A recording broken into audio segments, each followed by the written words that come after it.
રાતનો સમય હતો. રીમઝીમ વરસાદ પડી રહ્યો હતો. હવામાં એક અજીબ સન્નાટો છવાયેલો હતો.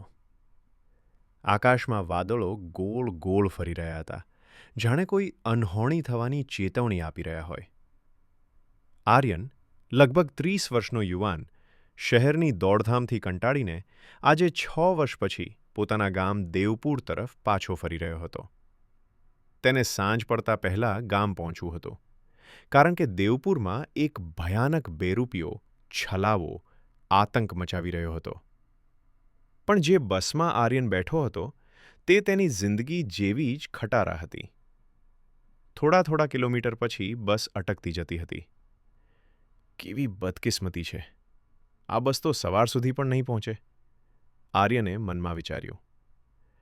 બારીમાંથી બહાર જોયું તો રસ્તાની બાજુએ જંગલ વધુ ઘન બનતું જતું હતું.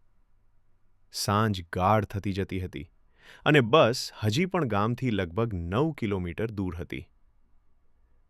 આર્યન 6 વર્ષ પછી ગામ જઈ રહ્યો હતો અને ત્યાંની હાલની પરિસ્થિતિથી સંપૂર્ણ અજાણ હતો.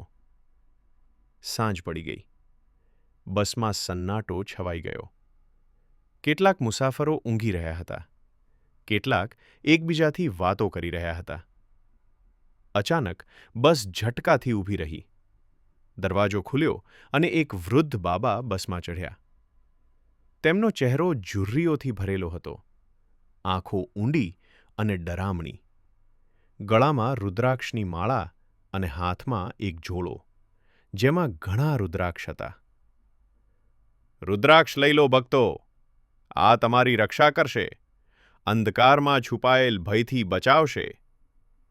મોટાભાગના મુસાફરો બાબાને અવગણી રહ્યા હતા. આર્યને પણ મોઢું ફેરવી લીધું, પરંતુ બાબા સીધા આર્યન પાસે આવીને ઊભા રહ્યા.